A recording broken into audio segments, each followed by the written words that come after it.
नमस्कार। स्वागत है आप सभी का अपने YouTube channel Shankar math classes Ayodhya में। तो हम लोग यूपी ट्रिपल एससी पेट के जो आए हुए मैथ के सवाल थे उनको हल कर रहे थे। उसी क्रम में आज मैं फिर आपके सामने उपस्थित हूं, यानी 16 October first and second shift में आए हुए मैथ के जो सवाल है उनका हम विद सॉल्यूशन आपको उत्तर बताने का प्रयास करें।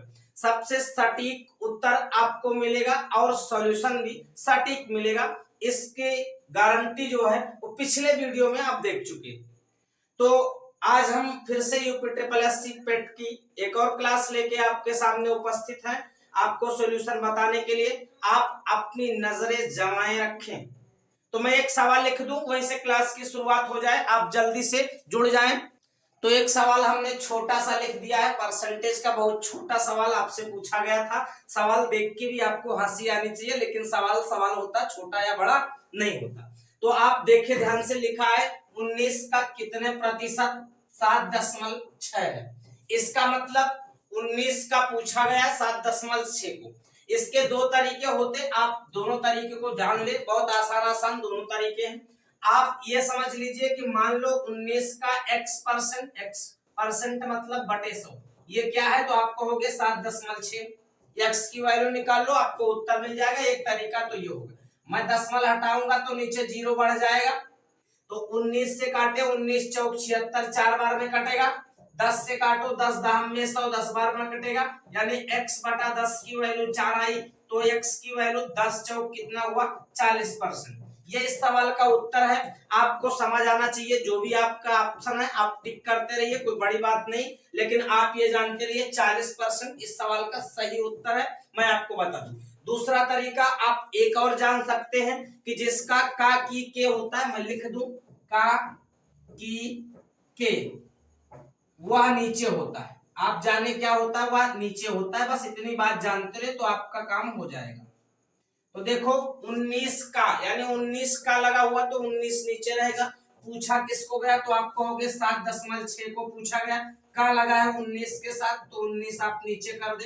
अब आप ये जान ले कि गुणे में क्या करेंगे, तो आप कहोगे 100, क्योंकि परसेंटेज निकाल रहे हैं। अब देखो यहां से एक दशमलव हटाएंगे तो नीचे एक जीरो बढ़ाएंगे, तो 19 चौक 76, 4 बार कटेगा और जीरो से जीरो कट जाएगा, यानी 10 चौक कितना, तो आप कहोगे 40%।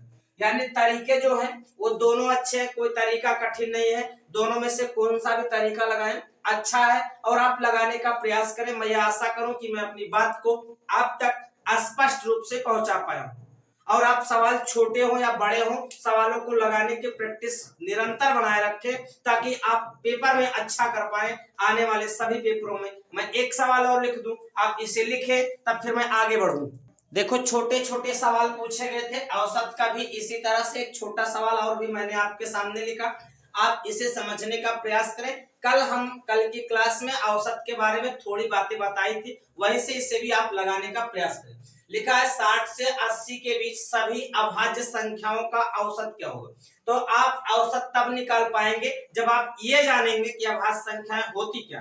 अभाज्य संख्या का मतलब ये होता है ऐसी संख्याएं जिसके केवल और केवल दो फैक्टर हो, यानी ऐसी कोई भी संख्या हो जो दो ही संख्याओं से कटे, वह अभाज्य संख्या होगी। दो संख्याएं कौन कौन सी होंगी, एक तो संख्या एक होगी और एक स्वयं होगी, यानी स्वयं और एक के अलावा किसी अदर संख्या से ना कटे तो वह अभाज्य संख्या होगी। मैं अपनी बात को बोल दिया आपसे।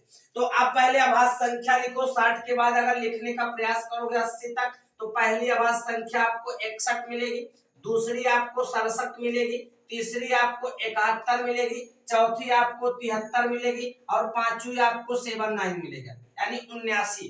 तो आप देखो ये 5 संख्याएं होंगी। औसत का मतलब होता है योग बटा संख्या, तो योग बटा संख्या कितने लोग हैं, तो 1 2 3 4 5 लोग हैं, तो मैं 5 से भाग कर दूं, आपको औसत मिल जाएगा। अब आप पहले जोड़ लें, जोड़ेंगे तो देखो मैं जोड़ के दिखा दूं, 9 3 12 1 13 7 20 और 1 21, हासिल आया 2, 7 7 14 7 3 21 और 21 और 6 दूनी 12, 21 और 10 31 और 2 33, और हासिल जो पहले मिला था वो कितना मिला था, रुक जाओ पहले 1 मिनट, 9 3 12 1 13 और 13 7 20 और 21 यानी हासिल मिला था 2 मुझे। मैं इधर लिख लूं 7 7 14 7 3 21 और 12 33 और 2 कितना, तो आपको हो गए 35 और बटे में कितना, तो आपको हो गए 5। 5 से काट दूं देखो 70 बार जाएगा, दशमलव लगेगा, एक बचेगा, 5 दूना 10। बात आई समझ। तो आपको हो गए 70.2। इस सवाल का सही उत्तर होगा। जो भी आपके ऑप्शन में उसे आप टिक कर लें। जोड़ना घटाना बहुत ध्यान से जोड़े और घटाएं ताकि आपका उत्तर बहुत सटीक मिले। बात आई समझ में। तो आप इसे लिखें, तो मैं इसी क्रम में सवाल को लिखता रहूं और आपको दिखाता रहूं, उत्तर आपको जल्दी जल्दी मिलता रहे।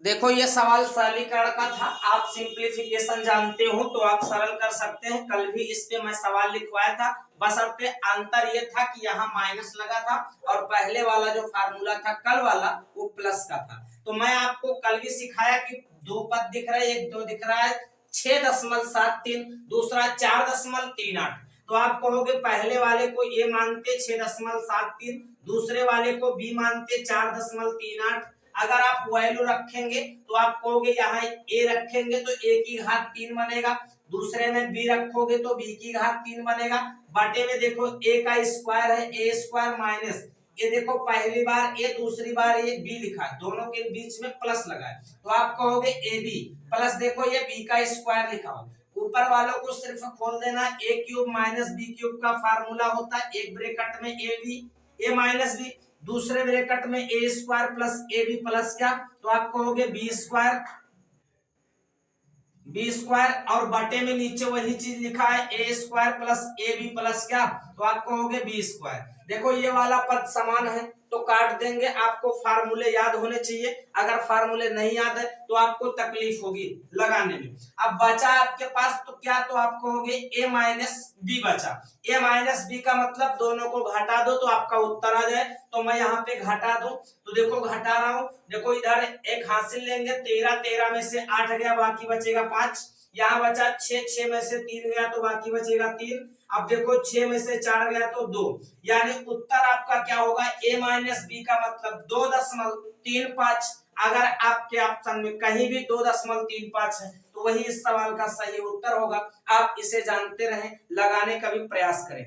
बात आई समझ में। तो इस फार्मूले पे कल भी मैं आपको सवाल करवाया था, यानी जहां भी जिस क्लास में ऑफलाइन भी अगर हमने सवाल इस तरह से करवाया है आपको ये समझना चाहिए। बात आई समझ में। तो आप इसे लिख लें तो मैं आगे और भी सवाल लिखूं ताकि आप समझ सकें। देखो ये सवाल भी आपका सरलीकरण का था। सवाल देखते ही आपको उत्तर आ जाना चाहिए। सवाल आसान है, सवाल कठिन नहीं। देखो सवाल है 76 प्लस 84 का होल स्क्वायर माइनस 76 माइनस 84 का होल स्क्वायर बटे में 76 गुणे 84 लिखा। तो जब भी इस तरह के कभी भी सरलीकरण के सवाल मिले तो आप उन्हें जोड़ने घटाने का प्रयास ना करें। दो पद दिखे, एक को ए मानो और एक को बी मानो। ए बराबर आप कहोगे 74 और बी बराबर कितना, तो आप कहोगे 84। बात आई समझ में। तो अब अगर ए यहाँ रखेंगे बी यहाँ रखेंगे तो ये बनेगा ए प्लस बी का होल स्क्वायर, माइनस लगा यहाँ ए रखेंगे तो ए माइनस बी का होल स्क्वायर बटे में क्या, तो एक को ए है एक को बी यानी ए बी। अब इसको सिर्फ खोल देना है आप फार्मूले को। देखो ए प्लस बी का होल स्क्वायर बराबर ए स्क्वायर प्लस बी स्क्वायर और प्लस में 2ab। बात आई समझ में। अगर इसको खोलेंगे तो आप कहोगे A square plus B square minus 2ab और बटे में क्या लिखा हुआ है, तो आप कहोगे बटे में मेरा ए बी लिखा हुआ है। अब देखो ध्यान से, ये जैसे माइनस अंदर जाएगा तो अपने सारे चिन्ह को बदल देगा। मैं इस ब्रैकेट को खोलने का प्रयास करूं तो चिन्ह अंदर सारे बदल जाएंगे, यानी प्लस जो होगा वो माइनस होगा, माइनस जो होगा प्लस होगा। अब आप देख रहे हैं इससे ये कट गया, ए स्क्वायर से ए स्क्वायर, बी स्क्वायर से बी स्क्वायर और 2ab और 2ab कितने ab, तो आप कहोगे 4ab और नीचे ab लिखा हुआ है, ab से ab कट गया तो उत्तर आपका क्या मिला, आप कहोगे 4। बात आई समझ में। तो उत्तर आपका 4 हुआ। ऐसे सवाल इसको लगाना था, कोई कठिन काम नहीं था। बशर्ते a प्लस बी का whole square, a minus B का whole square, a cube plus B cube, a cube minus B cube, इस तरह से फार्मूले पे आपको सरलीकरण के सवाल आए थे। आपको ये समझना चाहिए। आपके सवाल आपको आ गया होगा, मैं आपको ये सवाल बता पाया हूं। आप इसे लिखने का प्रयास करें और लगाने का प्रयास करें, प्रैक्टिस रखें। देखो ये सवाल जो है ये वर्गमूल का पूछा गया था, कल भी सेम डिजिट का सवाल पूछा गया था, बस अपने चिन्हों में फर्क था।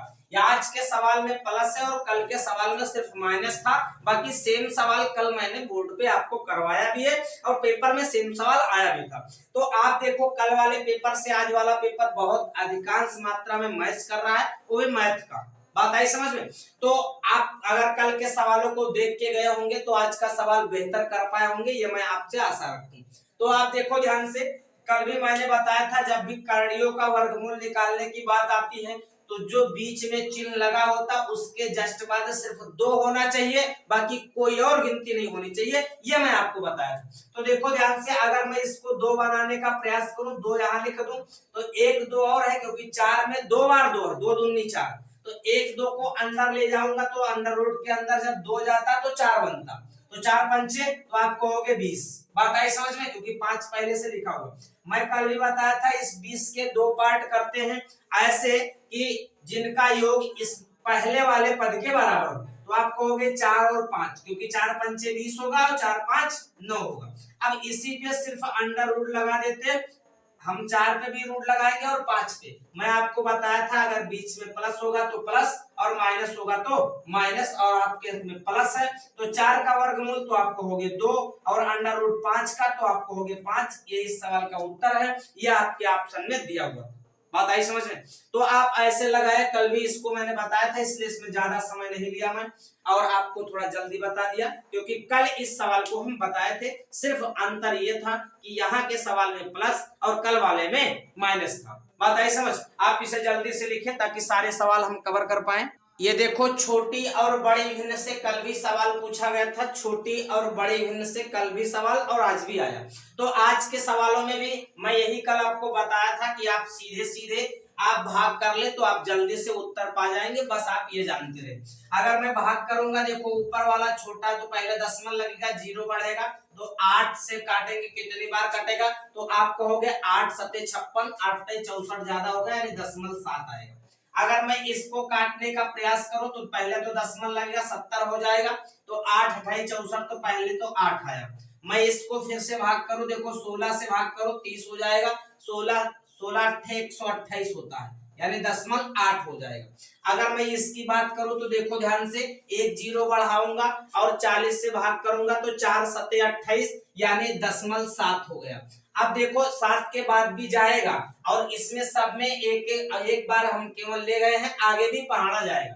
तो आपको ये दिख रहा होगा कि ये तो छोटा हो गया, ये भी छोटा हो गया, ये दोनों अभी बराबर दिख रहे हैं, लेकिन हमने एक ही अंक तक पढ़ा, आगे भी पढ़ेंगे। तो देखो ध्यान से, ये 70 था, 8 64 कितना बचा तो आप कहोगे 6 बचा, 0 बढ़ाओगे तो 8 सत्ते 56 हो जाएगा। अब देखो इसमें मैं पढ़ा था 16 8 128 होता है, 2 बचा तो आप कहोगे 2 बचा तो आप कहोगे 20 हो गया, 16 1 16। अब आप बताओ 0.87 8 7 बड़ा है कि 0.81, तो आप कहोगे 0.87 बड़ा। 8 7 का मतलब क्या? ऑप्शन नंबर बी यानी 7/8 सबसे बड़ी भिन्न है, ये इस सवाल का उत्तर है। बात आई समझ में? अगर एक अंक पे 2-2 गिनतियां बराबर हो जाएं तो एक बार पहाड़ा और ले जाने का आप प्रयास करें, मैं ये आपसे सलाह दे रहा हूं। बात आई समझ में? तो आप इसे लगा ले, और भी मैं सवाल दे रहा हूं, जो जो सवाल पूछे गए थे सारे सवाल कवर करने का प्रयास किया जाए। देखो लिखा हुआ है 7 क्रमिक संख्याओं का औसत 20 है, तो आपसे पूछा सबसे बड़ी संख्याएं ज्ञात कीजिए। तो आपको इस तरह सवाल आया, जबकि क्रमिक हो, चाहे वो सम हो, चाहे वो विषम हो, चाहे वो प्राकृतिक हो, चाहे वो कोई समांतर श्रेणी की संख्याएं बन रही हो। जैसे मैं कह दूं कि 5-7 संख्याओं का औसत लिखा है 20 है, तो औसत का मतलब होता है बीच वाली संख्या। औसत का मतलब बीच वाली संख्या।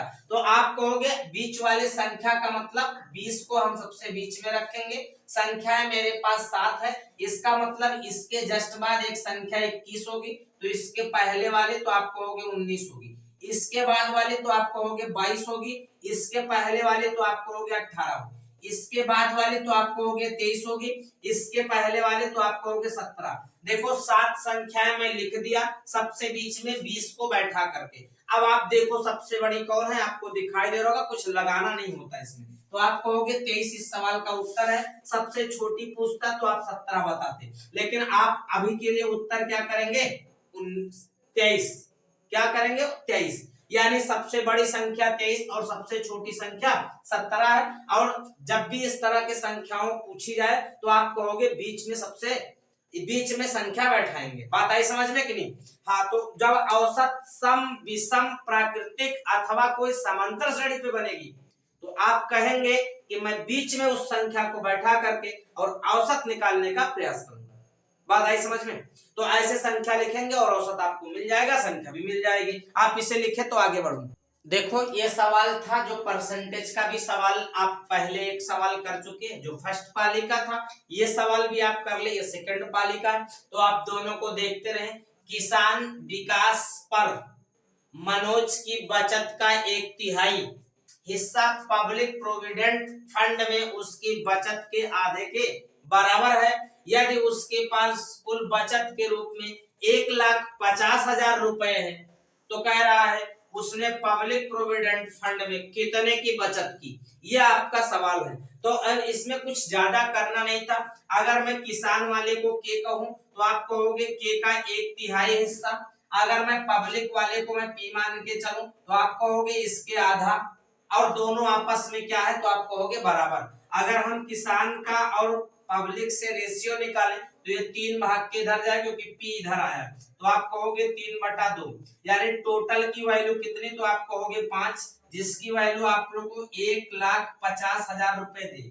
अगर मैं 5 × 5 तो 5 × 15, तो आप कहोगे 30,000 रुपए आएगा। बात आई समझ में? तो आपसे पूछा क्या था, आपसे पब्लिक वाला पूछा था, यानी 2 रेशियो की वैल्यू। तो आप कहोगे 2 रेशियो की वैल्यू कितनी हो जाएगी, तो 30 दूनी आप कहोगे 60,000 रुपए। ये इस सवाल का सही उत्तर है। आपको लगाना आना चाहिए। अगर नहीं आ रहा है तो आप फिर से देखें। भविष्य में आने वाले एग्जाम में अगर ऐसे सवाल आए तो आपका छूटे ना। आप प्रीवियस ईयर के किसी भी एग्जाम के सवालों को देख के जाते तो ये मान ले कि आपका प्रॉफिट होने वाला है, लॉस नहीं होगा। तो आप इसे देखते रहे, लगाते रहे, आप इसे समझने का प्रयास करें। मैं क्या किया मैं फिर से बता दूं। किसान का 1/3 पब्लिक के आधे के बराबर है, यानी पी को नीचे लाया तो 3 ऊपर चला जाएगा। 3:2 रेशियो बना। अगर पूरे की वैल्यू कहूं तो 5 है। 5 की वैल्यू 1,50,000 रुपए, तो 1 की वैल्यू कितना, तो आप कहोगे 30,000 रुपए। हमको 2 की वैल्यू चाहिए क्योंकि पब्लिक वाला पूछा था, तो आप कहोगे 30 दूनी 60। अगर हमसे पूछता किसान वाला तो 3 त्रिक 90,000 रुपए। बात आई समझ में? तो दोनों में से कोई भी पूछा जा सकता था, लेकिन आपसे किसान पब्लिक वाला पूछा तो आप पब्लिक वाले पे उत्तर दें। बात आई समझ में? आप थोड़ा जल्दी से इसे लिखें और फिर मैं आगे बढ़ूं। आज हम आपके सामने यूपी SSSC पेट में जो भी सवाल आए थे उनका सॉल्यूशन आप तक पहुंचाने का मैं प्रयास किया। आप इस तरह सवाल कहीं मिले तो उसे लगाते रहें। आज के लिए इतनी बात, बाकी बातें कल होंगी। हम लोग चक्रवृद्धि ब्याज शुरू करने वाले थे, तब तक ये पेट के पेपर को हम करवाने लगे। कल से आपकी चक्रवृद्धि ब्याज की क्लास स्टार्ट होगी, जो फिर 0 से चलने का प्रयास करेगा। क्योंकि साधारण ब्याज हमने एक के बाद एक क्लास पढ़ाया, तो आपकी क्लास रुकेगी नहीं, आप सीधे चक्रवृद्धि ब्याज की तरफ प्रवेश करेंगे, ये आशा करें। बात आई समझ? तो आप कल फिर मिलेंगे हम आपके साथ नए रुतबे के साथ और चक्रवृद्धि ब्याज शुरू करेंगे। आज की क्लास यहीं खत्म होती है। आज के लिए इतना ही। गुड नाइट, शुभ संध्या, धन्यवाद।